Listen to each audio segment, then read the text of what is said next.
Nosso país está na euforia e entretenimento do carnaval, período que o país inteiro se move para isso, muitas propagandas aí na TV e nos vídeos que a gente vê, prepara as pessoas para esse momento, faz com que as pessoas desejem esse momento do carnaval, esses dias de carnaval, embora que aconteçam algumas críticas também, como por exemplo, uma dessas críticas é que além do grande gasto público que há para se promover essa festa, o governo se aproveita disso para entreter as pessoas e desviar a atenção da negligência que há no governo. Por outro lado, há também quem pense diferente, como por exemplo, alguém comentou no chat o seguinte: não ter o carnaval não vai aliviar a dura realidade em que muitos vivem. Pelo menos durante esses dias de carnaval, essas pessoas podem esquecer um pouco do seu sofrimento. E aí, as pessoas elas querem o entretenimento do carnaval, custe o que custar. Mais importante do que a responsabilidade financeira que o governo possa ter, mais importante do que o cuidado com a saúde, o cuidado com a segurança e até mesmo com a moral, o entretenimento para alguns é mais importante. As pessoas não se incomodam se elas estiverem apenas sendo anestesiadas pelo entretenimento. Isso não é um problema só de agora, desses dias de carnaval. Quantas pessoas se tornam improdutivas, um peso morto para a sua família, ou até mesmo causa de perdas astronômicas por causa do entretenimento através de jogos viciantes no celular, ou no mundo das drogas, ou mesmo no tempo gasto pelas redes sociais ou por coisas desse tipo.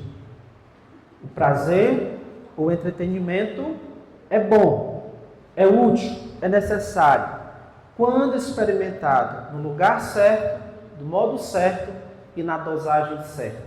De novo, o prazer ou entretenimento é bom, é necessário e útil, quando experimentado no lugar certo, do modo certo e na dosagem certa.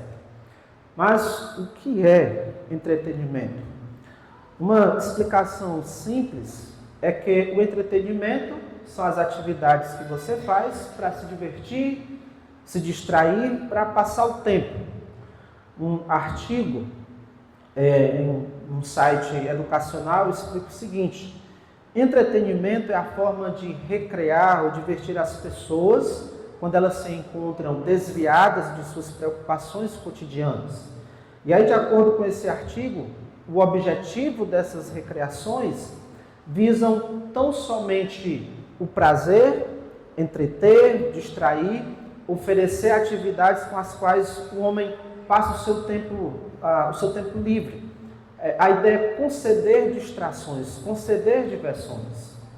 E aí o artigo continua, e uma das informações que esse artigo traz é que 93% dos brasileiros pesquisados preferem, nessa questão do entretenimento, circular pelo universo virtual. Preferem o entretenimento virtual. As pessoas têm feito dos seus smartphones o seu principal meio de entretenimento. Tem se abandonado o contato pessoal, aquele tipo de lazer que vai envolver esforço físico, que inclusive faz bem para a saúde, que também dá a sensação de prazer, se abandona isso para se estar diante de uma tela. Eu imagino que todos estejam bem cientes de como o uso indevido das telas, inclusive muitos estudos têm sido divulgados sobre isso, é que esse uso indevido tem sido uma armadilha para várias áreas, e muitos têm caído nessas armadilhas. Amizades indevidas, pornografia, traição à confiança dos pais e do cônjuge, jogos viciantes, perda de tempo, perda de sono, noites mal dormidas só por conta do ressecar dos olhos e a cabeça sempre ocupada com aquilo que você vê lá na telinha. Na sua busca por diversão, há esse perigo de você trilhar um caminho pecaminoso. Não estou sugerindo com isso que o entretenimento seja pecado. Todos nós precisamos de entretenimento. Agora, porque nós precisamos fugir um pouco da nossa rotina, dos compromissos que de alguma forma causam pressão sobre nós. Então, o normal é que, pensando nisso, nessa necessidade, o normal é que se trabalhe pelo menos 6 dias e você foque pelo menos 1. Pelo menos isso, para que nesse 7º dia você possa fazer coisas diferentes, coisas divertidas, aliviar um pouco da tensão dos compromissos que você teve ao longo da semana. O prazer ou o entretenimento é bom, é necessário e útil quando experimentamos no lugar certo, no modo certo e na dosagem certa. É por isso que retiros, como esse que os nossos jovens estão, é importante. Passeios, viagens, piqueniques, brincadeiras com amigos, festas, e aqui festas não estou me referindo a você participar de uma festa como essas que às vezes se promovem na cidade. Essas coisas elas são importantes, necessárias para a nossa vida. Então, resumindo muita coisa aqui, a gente precisa entender que faz parte da nossa vida, é natural a busca pelo entretenimento. E essa nossa busca pelo entretenimento faz parte de uma busca maior, que é a busca pelo prazer. Os meios de entretenimento nos permitem isso, sentir prazer. Em outras palavras, à medida que nos entretemos, que nos divertimos, nós temos a sensação agradável de contentamento, sentimos alegria, é isso que acontece nas diversões. Agora, o cuidado que nós temos que ter é que nessa busca por diversão, nessa busca por prazer, não venhamos a trilhar um caminho que seja pecaminoso, um caminho contrário à vontade de Deus. E na Bíblia nós temos o exemplo de alguém que buscou se entreter com todos os tipos de diversões possíveis. Esse personagem bíblico é o rei Salomão.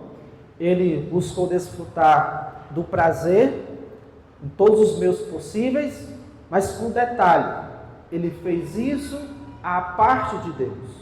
Ele fez isso sem considerar a sua responsabilidade diante de Deus, o temor a Deus. No livro de Eclesiastes, onde nós fizemos nossa leitura, Salomão ele descreve como foi essa experiência, essa busca por prazer, e ele nos dá as suas conclusões. Ele nos dá lições que precisamos aprender para evitarmos os erros que ele, Salomão, cometeu. Que conselho é esse, ou quais conselhos são esses de Salomão para nós? Abra sua Bíblia aí, então, em Eclesiastes, capítulo 11. Eclesiastes, capítulo 11. Nós vamos ler os versos 9 e 10.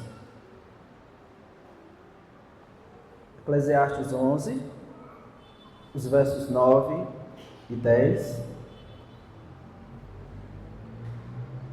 Diz assim o nosso texto: Alegra-te, jovem, na tua juventude, e recreie-se o teu coração nos dias da tua mocidade.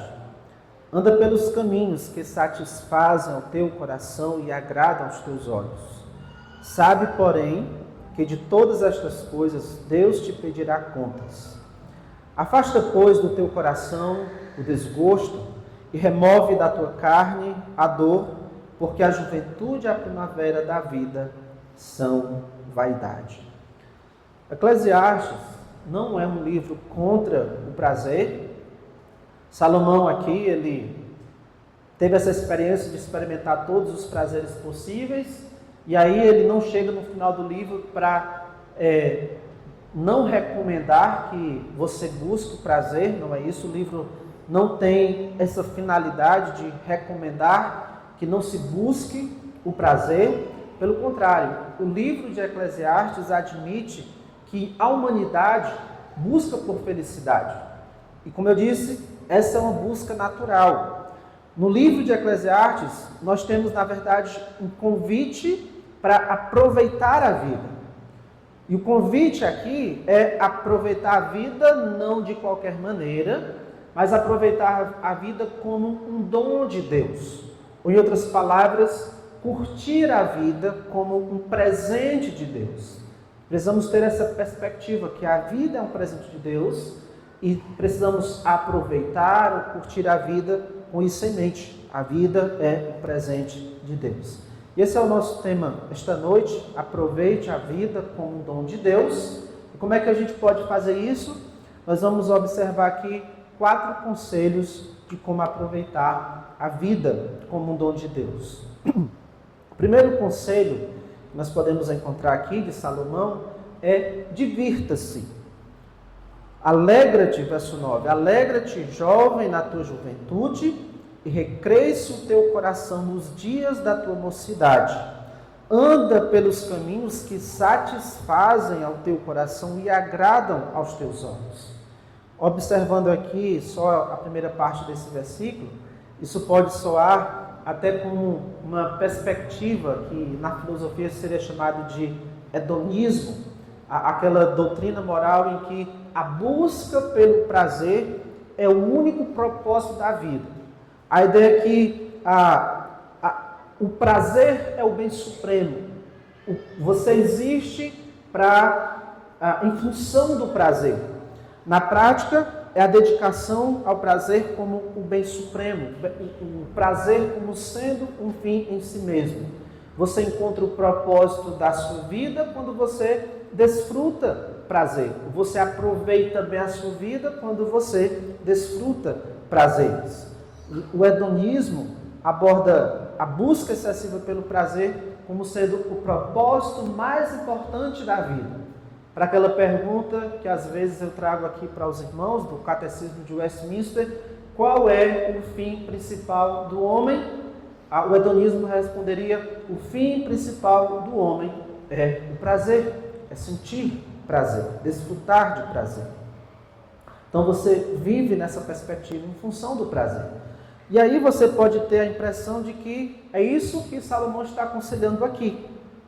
Alegra-te, jovem, na tua juventude, recreie-se o teu coração nos dias da tua mocidade, anda pelos caminhos que satisfazem ao teu coração e agrada aos teus olhos.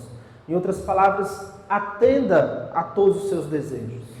Foi isso que ele fez, Salomão, foi isso que ele decidiu fazer.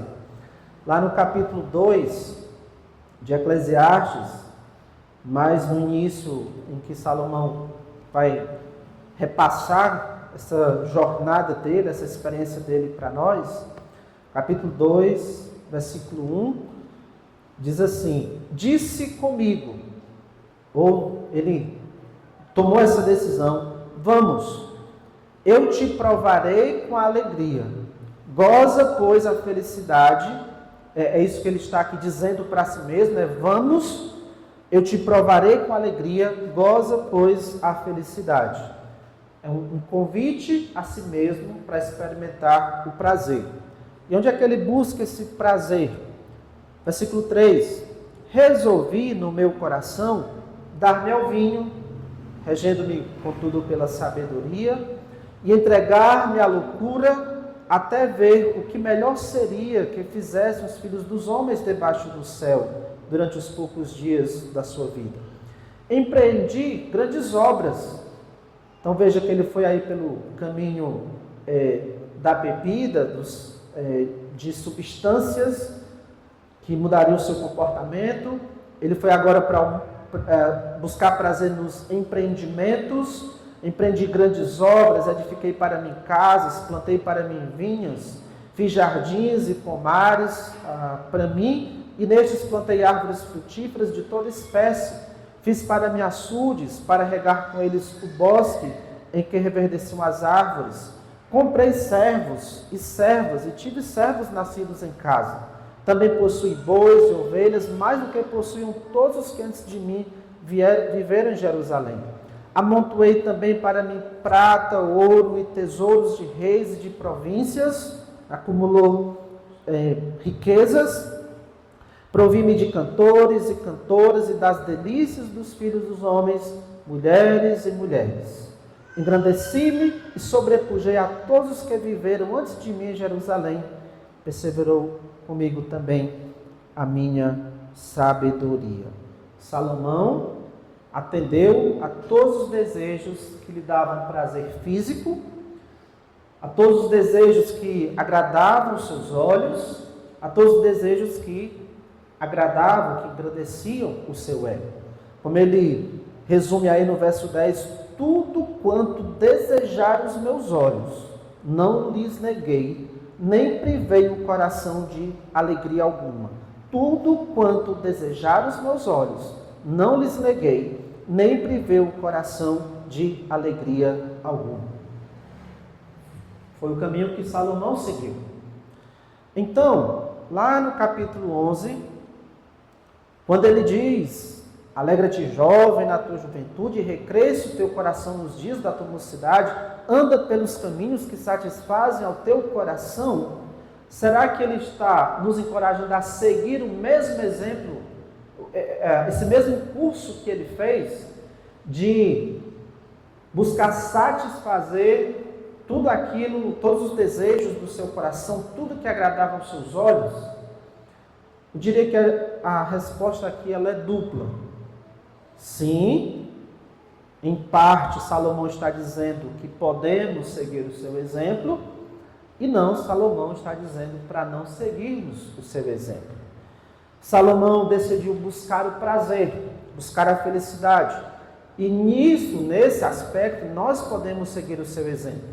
Até porque, de novo, isso é natural, naturalmente nós vamos buscar a felicidade, vamos buscar aquilo que nos traz alegria. Esse é o nosso interesse, sermos felizes, sermos alegres. As decisões que você toma, elas convergem para isso. Eu serei feliz, eu sentirei alegria, eu terei prazer. Você conduz a sua vida para esse fim que você acha: isso aqui vai me dar alegria, isso aqui vai me dar prazer.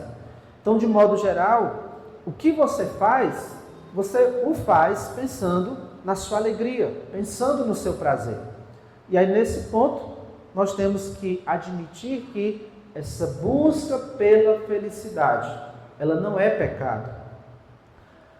Agora, por que desejamos ser felizes? Por que a humanidade, de modo geral, quer ser feliz? O fato, né, e isso pode ser observado, todas as pessoas se esforçando para buscar felicidade, esse fato confirma que faz parte da natureza humana, é uma característica humana, o querer a felicidade. Agora, por quê? E essa resposta a gente vai encontrar lá no início, na criação. Quem foi que criou a natureza humana? Deus. Então, a conclusão aqui é que Deus criou em nós o desejo de ser feliz.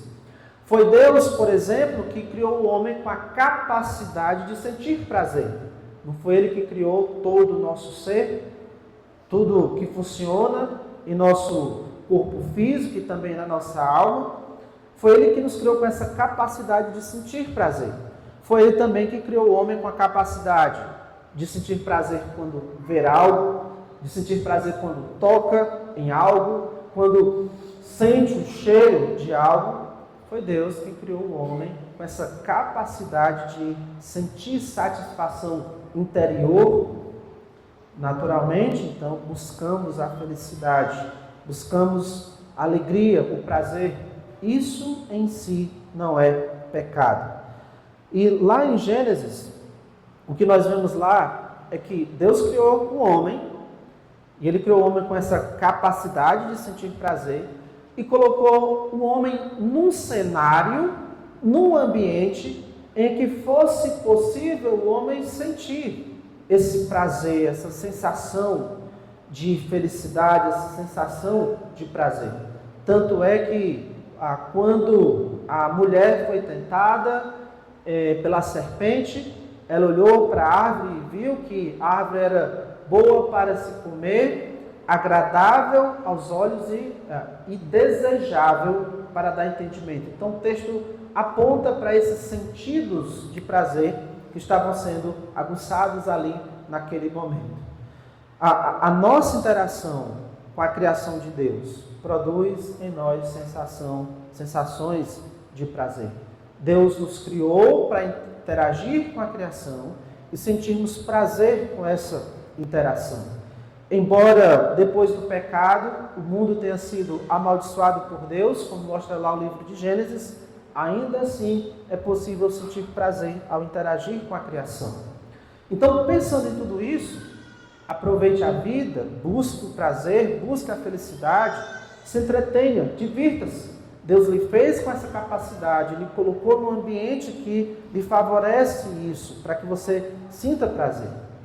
A capacidade de sentir prazer é um dom de Deus. Aproveite a vida como um dom de Deus. Mas nós não podemos parar aqui. Nós precisamos voltar de novo àquela pergunta. Aqui em Eclesiastes 11, 9, será que Salomão está nos encorajando a seguir o exemplo dele de buscar prazer em tudo, sem qualquer restrição? Para essa pergunta, se ele está nos encorajando a seguir o seu exemplo, como eu disse, a resposta é dupla, sim e não. Salomão está dizendo que podemos seguir o seu exemplo e não. Salomão está dizendo para não seguirmos o seu exemplo. Porque aqui ele nos aconselha a fazer algo que ele não fez. O segundo conselho é: ponha limite à sua diversão. Divirta-se. Segundo conselho: ponha limite à sua diversão. Verso 9 diz assim, final do verso 9: sabe, porém, que de todas estas coisas Deus te pedirá contas. Alegra-te, jovem, na tua juventude, recresce o teu coração nos dias da tua mocidade. Anda pelos caminhos que satisfazem o teu coração e agrada aos teus olhos. Sabe, porém, que de todas estas coisas Deus te pedirá contas. Há um porém. Salomão nos lembra que Deus julgará todas as coisas. E esse porém não é para desencorajar a busca pelo prazer, a busca pela felicidade. É um encorajamento, um conselho para pormos limites nessa busca pelo prazer, nessa busca pela diversão. Por quê? Porque nem tudo que dá prazer é apropriado. Nem tudo que faz você sentir-se bem é correto. Nem tudo que dá diversão é aprovado por Deus. E aí eu quero que você observe aqui a diferença entre o que Salomão fez na sua busca por prazer e no que ele está aconselhando aqui. Lá no capítulo 2, versículo 10, que nós já lemos, ele disse o seguinte: tudo quanto desejam os meus olhos, não lhes neguei, nem privei o coração de alegria alguma. De novo, Eclesiastes 2:10. Tudo quanto desejam os meus olhos, não lhes neguei, nem privei o coração de coisa alguma. E agora aqui, em Eclesiastes 11:9, ele diz: alegra-te, recresce o teu coração nos dias da tua mocidade, anda pelos caminhos que satisfazem o teu coração e agrada aos teus olhos. E não está presente aqui aqueles artigos indefinidos que está lá no capítulo 2, verso 10. Lá ele diz, tudo quanto. Esse tudo não está presente aqui no versículo 9 do capítulo 11. Ele diz que não privou seu coração de alegria alguma. Essa palavra também não está presente aqui no capítulo 11, versículo 9. Salomão lá, ele não pôs limites à sua diversão. Ele experimentou prazer tanto nos meios que Deus aprovava, como nos meios que Deus reprovava. E esse exemplo de buscar prazer de forma irrestrita, esse exemplo não pode ser seguido. É preciso pôr limites à nossa diversão, a nosso prazer, para não trilharmos por um caminho que não é o caminho que é adequado, que Deus aprova. Quando se trata de servos de Deus, de pessoas que confessam fé em Cristo, o prazer não é o bem supremo. Nem mesmo para aqueles que não são servos de Deus, o prazer não é e não deve ser, embora alguns acreditem dessa maneira, abracem essa visão, mas o fato é que nenhum ser humano foi criado para ter como bem supremo o prazer. E muito menos nós que confessamos fé em Cristo. O prazer não é um fim em si mesmo. Se a gente pensar dessa maneira, aí não importa onde é que vamos ter prazer, como é que vamos ter prazer, mas como crentes, temos o dever de desfrutar do prazer na fonte certa e na forma certa. Alguns têm se referido a essa busca do crente pelo prazer, usando a ideia do hedonismo como hedonismo cristão. Para nós crentes, buscamos o prazer? Sim, também. A busca pelo prazer, porém, não é um fim em si mesmo. Nós não nos damos por satisfeitos, não entendemos que encontramos a razão de ser, porque agora estamos desfrutando de algum prazer.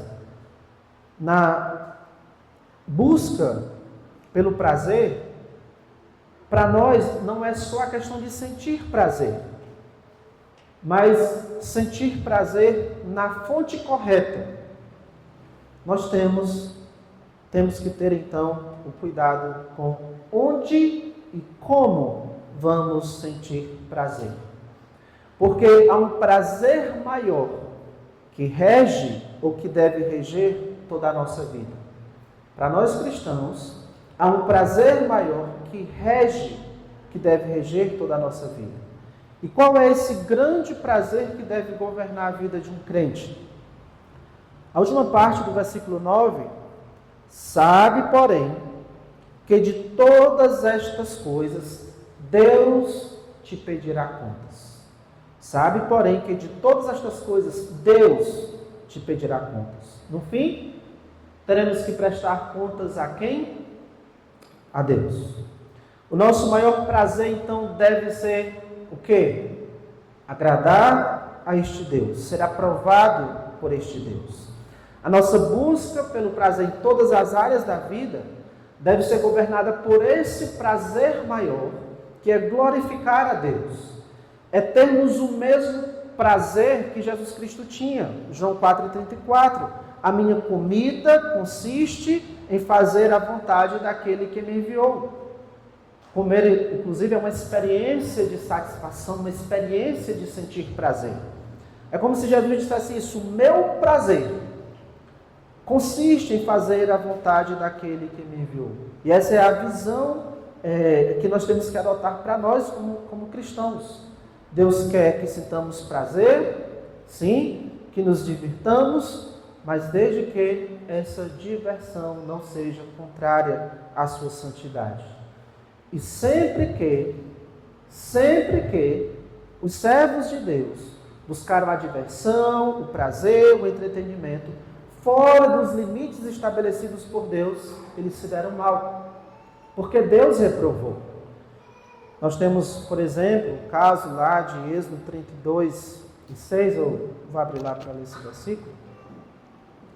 Hebreus 32:6, quando o povo de Israel tinha saído do Egito, Moisés tinha subido ao monte para estar lá com Deus.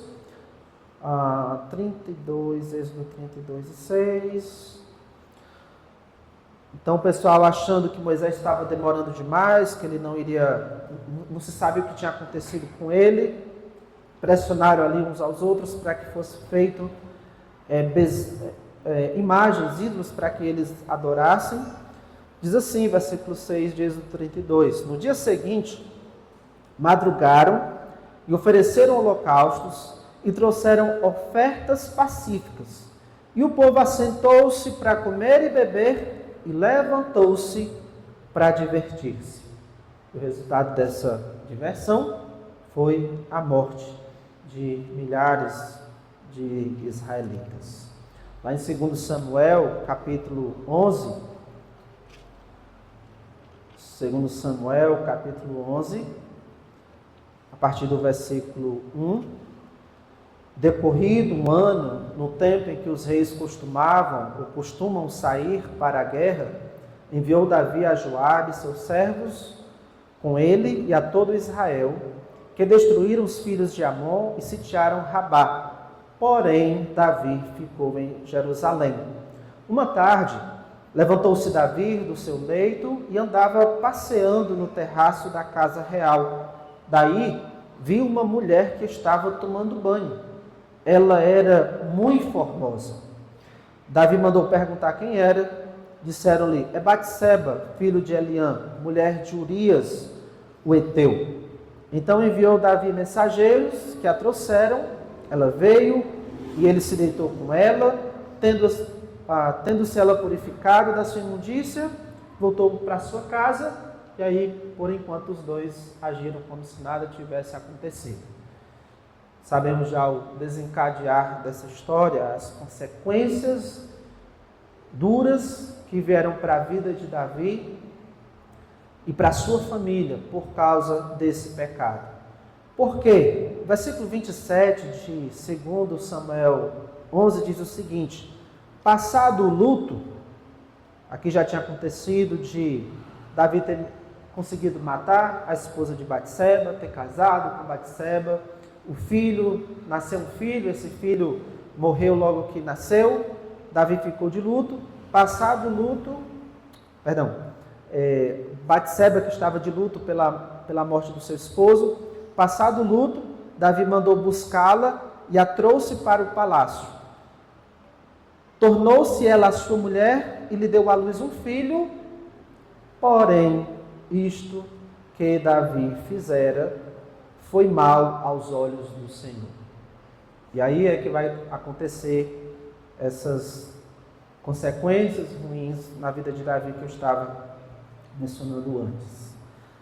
Sempre que os servos de Deus buscaram a diversão, o prazer, o entretenimento, fora dos limites estabelecidos por Deus, eles se deram mal, por causa dessa reprovação.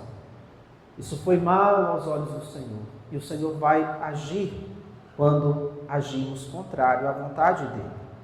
Só porque podemos e devemos sentir prazer, não significa que devemos ser escravos dos nossos impulsos pecaminosos. Não é que esses impulsos agora é que devem nos governar. Não. A Bíblia está farta de versículos que destacam esse cuidado que nós precisamos ter para não experimentarmos a alegria, o prazer de forma errada, na fonte errada. E aí nós temos que ter muito cuidado para não sermos enganados pelo pecado e pelo nosso próprio coração. Senão estaremos agarrados a algum pecado, sentindo o prazer, mas depois tendo que sofrer as consequências. Se você se divertir de forma errada, é certo que em algum momento o seu prazer vai se transformar em tristeza e dor. Por isso que em Eclesiastes, voltando a Eclesiastes, capítulo 11, Salomão, ele mostra que estamos livres para buscar o prazer, a felicidade, mas ele mostra que é preciso existir limites, sabe, porém, que de todas as coisas Deus te pedirá contas. E aí ele diz, verso 10, afasta, pois, do teu coração o desgosto e remove a carne, da tua carne a dor.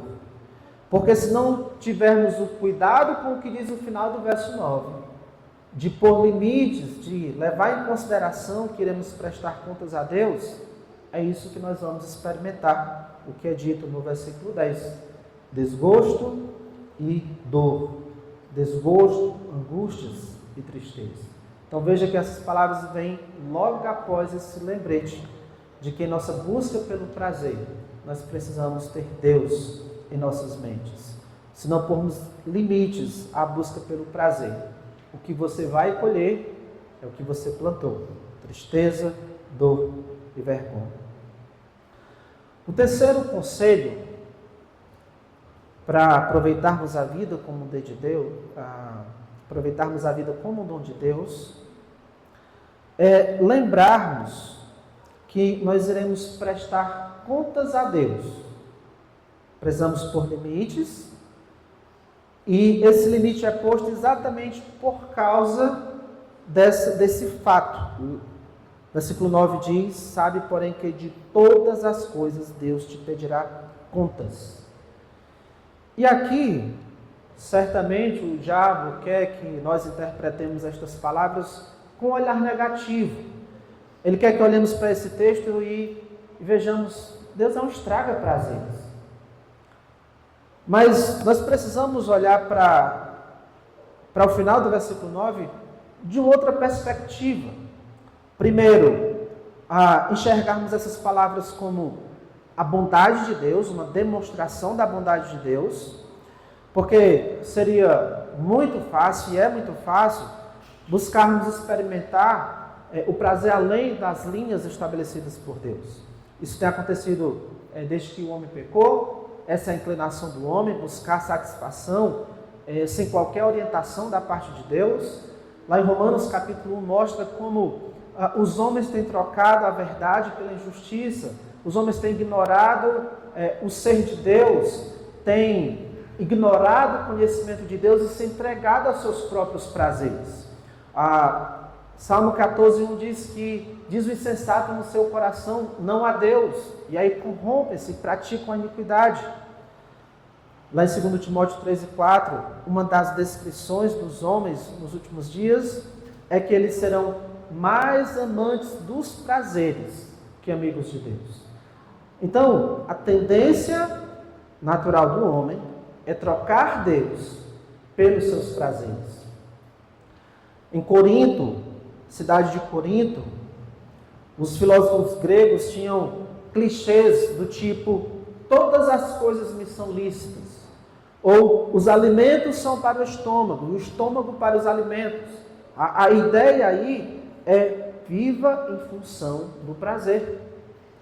Posso todas as coisas, tudo me é lícito, posso fazer o que eu quiser, me divertir como eu quiser. Os alimentos são para o estômago, é só para isso, para nos dar prazer. O estômago foi feito para isso, para sentir o prazer dos alimentos. A ideia é viver em função do prazer, quando Deus não está na nossa mente. Essa é a nossa tendência, nos tornarmos escravos dos prazeres, fazermos do prazer um fim em si mesmo. É por isso que essas palavras estão aqui em Eclesiastes 11:9. Sabe, porém, que de todas estas coisas, da sua alegria, do recrear o seu coração, dos caminhos que satisfazem o seu coração, daquilo que agrada aos seus olhos, atender a tudo isso, sabe, porém, que de todas estas coisas Deus te pedirá contas. E aqui, como eu disse, essas palavras refletem a bondade de Deus, porque Deus quer que a gente tenha em mente que um dia vai ter essa prestação de contas. E se você mantiver isso na sua mente, isso vai funcionar como uma proteção para você não ultrapassar os limites. Agora, sem isso, se você ignorar que um dia você vai prestar contas a Deus, você vai se sentir na liberdade para fazer o que quer, na hora que quer, do jeito que quer. Deus não é um estraga-prazer. Ele não está aqui nos privando dos prazeres, Ele está nos prevenindo para não sofrermos a dor causada pelo divertir-se de maneira errada. Do mesmo jeito que Ele fez com Adão, Ele diz: de toda a árvore do jardim comerás livremente. Deus deu ênfase à liberdade, à generosidade dele ao homem. De toda a árvore do jardim comerás livremente. Deus também foi claro quanto à limitação, mas da árvore do conhecimento, do bem e do mal, dela não comerás. E Deus foi claro também quanto à prestação de contas, quanto à consequência, porque no dia em que dela comeres, certamente morrerás. Deus é tão bom que Ele mostrou qual era o limite e alertou sobre a consequência. E Adão deveria ter usado isso, a consequência, no dia em que dela comeres, certamente morrerás, como uma proteção para ele não ultrapassar o limite, se contentar com todas as árvores do jardim e não se sentir incomodado por conta de uma única árvore que ele não pudesse comer. Então essa limitação e esse alerta de que vamos prestar contas a Deus é, na verdade, Deus mostrando sua bondade conosco. Mas também a gente pode olhar para o final do versículo 9 e percebermos aqui a santidade de Deus, que é algo que nós precisamos também lembrar como meio de nos frear na busca pela diversão. Lembrar que Deus é santo, isto é, que no sentido mais profundo da palavra, Deus ele é separado do pecado, que em Deus não há mal algum, como diz lá em 1 João 5, Deus é luz e não há nele treva nenhuma, Deus não é de forma alguma afetada pelo mal, mas a questão da santidade de Deus não é só para nos dizer que ele é separado do pecado. A santidade de Deus nos fala também da atitude dele em relação ao pecado. Ele, por ser santo, não tolera o pecado. Ele, por ser santo, não tem prazer em ver o mal, o pecado. E quando se trata do pecado, por ele ser santo, Deus precisa agir contra o pecado. Deus precisa necessariamente agir para punir o pecado. Porque ele é santo, ele tem que punir o pecado. E aí, como eu mencionei hoje pela manhã e já elenquei outras vezes, para a gente poder pensar e perceber a gravidade com que Deus enxerga e trata o pecado, a Bíblia nos mostra que 1/3 dos anjos foi expulso do céu como uma punição ao pecado deles. Deus expulsou Adão e Eva do jardim do Éden por causa de quê? Do pecado. Deus amaldiçoou o mundo em que eles viveriam por causa de quê? Do pecado. Deus matou muita gente com o dilúvio por causa do pecado. Sodoma e Gomorra foram destruídas com fogo do céu por causa de quê? Do pecado. Várias vezes na história de Israel, milhares morriam em um só evento por causa do pecado. No Novo Testamento, Ananias e Safira, no período que alguns querem dizer o período da graça, em que Deus ele não trata tanto como era no passado, Ananias e Safira morreram por causa do pecado. A grande tribulação futura, com tragédias extraordinárias, vai acontecer por quê? Por causa do pecado. O inferno, ou melhor, o lago de fogo, o inferno existe por causa do pecado, o lago de fogo vai existir eternamente por causa do pecado. Sem falar que Deus trata de forma tão séria o pecado, que Ele mesmo matou o seu Filho para punir o nosso pecado. Enquanto às vezes nós brincamos com o pecado, queremos amenizar a gravidade do pecado, Deus sempre pune o pecado de forma séria e radical. Não há nenhum pecado, como dissemos pela manhã, que não será tratado por Deus, porque Ele é santo.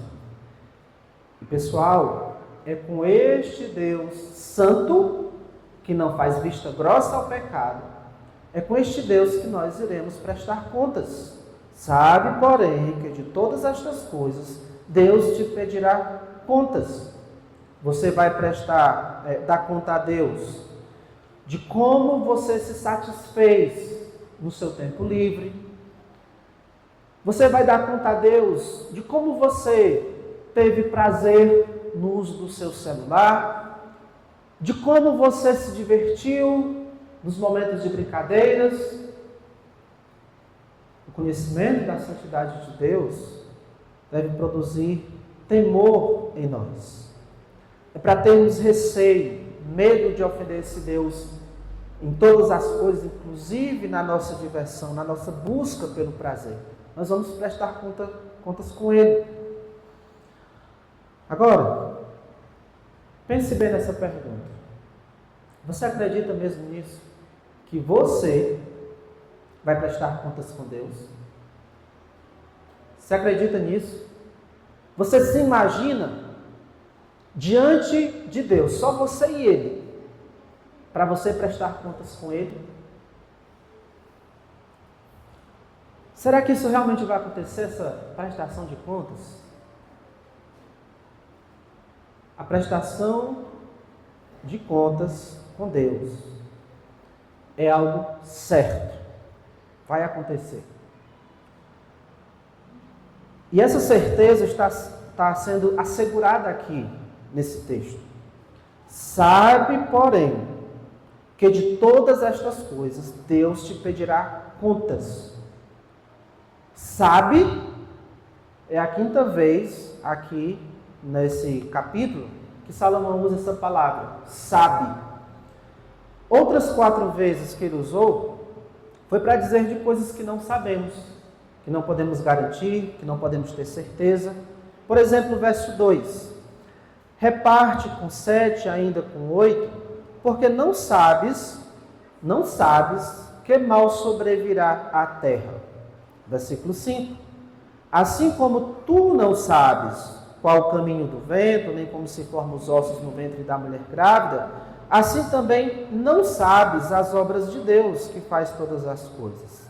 E verso 6: semeia pela manhã a tua semente, e à tarde não repouses a mão, porque não sabes qual prosperará, se esta, se aquela, se ambas igualmente serão boas. Não sabemos que tipo de mal ocorrerá no futuro, diz o verso 5. Não sabemos o caminho do vento, não sabemos como os ossos são formados no ventre da mulher, versículo 5. Não sabemos se de 2 sementes que plantamos, se uma vai frutificar, se uma ou se a outra, ou se ambas, não sabemos. Mas há uma coisa que podemos ter certeza. Sabes, porém, que de todas estas coisas Deus te pedirá contas. Podemos ter certeza, saber com certeza, que daremos contas de todas as nossas ações a Deus. Um dia você vai estar diante de Deus, desse Deus Santo, para prestar contas com Ele. É bom até você tentar se imaginar nesse momento. Essa é uma verdade apresentada várias vezes também no Novo Testamento, de que há esse dia em que vamos prestar contas com o Senhor que é santo. Tema o Senhor. Se você temer a Deus, se houver de fato esse temor, isso vai lhe frear para você não ultrapassar os limites na busca pelo prazer. Se você temer a Deus, vai evitar que você caia facilmente nas armadilhas do entretenimento. E um último conselho: sirva a Deus enquanto você pode. Não sei se está legal nessas palavras, mas sirva a Deus enquanto você pode. E aqui a gente caminha para o versículo 1 do capítulo 12. Lembra-te do teu Criador nos dias da tua mocidade. E você já ouviu o contexto quando fizemos a leitura, falando aí da velhice, quando todo o vigor físico já se foi, quando não há mais forças no seu braço para levantar peso, quando houver dificuldade para você levantar sua perna para subir um degrau, quando você não consegue mais enxergar também, porque o tempo já escureceu a sua vista, quando você não consegue mais mastigar por conta da falta de dente, quando você não consegue ouvir mais também, porque os seus ouvidos já perderam bastante da audição. Em todas as épocas da vida existe a busca pelo prazer. Mas certamente o período das nossas vidas em que essa busca é mais intensa é nesse período da juventude, e aqui eu não estou me referindo tanto aos jovens em si, embora que mais do que em qualquer outra época da vida, o homem busca com mais intensidade a realização dos seus desejos na idade da juventude, e é por isso que também há naturalmente uma associação da juventude com os desejos, da mocidade com os desejos. Por exemplo, Paulo disse a Timóteo para fugir das paixões da mocidade, há desejos que são próprios desse período, que é preciso ter cuidado. Por exemplo, John MacArthur explicou o seguinte: todos os adolescentes desenvolvem paixões que têm o potencial, ou desejos que têm o potencial de levá-los a uma tragédia, a menos que aprendam a controlá-los. Então, especialmente nesse período da vida. Mas a maioria são jovens que estão numa idade ainda de força, de vigor. E aqui diz: lembra-te do teu Criador nos dias da tua mocidade. Por que esse conselho?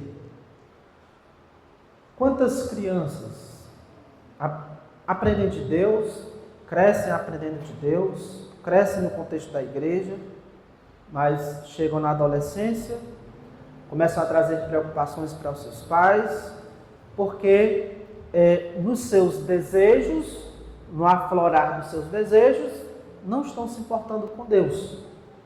E tudo aquilo que dá prazer, se não houver temor a Deus em nosso coração, qualquer que seja a época da vida, nos afastará dele. Escute isso de novo. Tudo aquilo que nos dá prazer, se não houver temor de Deus em nosso coração, em qualquer que seja a época da nossa vida, nos afastará dele.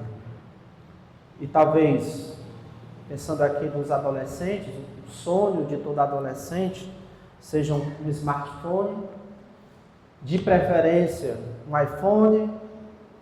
Para muitos jovens, o smartphone, infelizmente, tem sido um divisor de águas, porque tem acontecido um distanciamento de Deus, a começar pelo tempo gasto na telinha.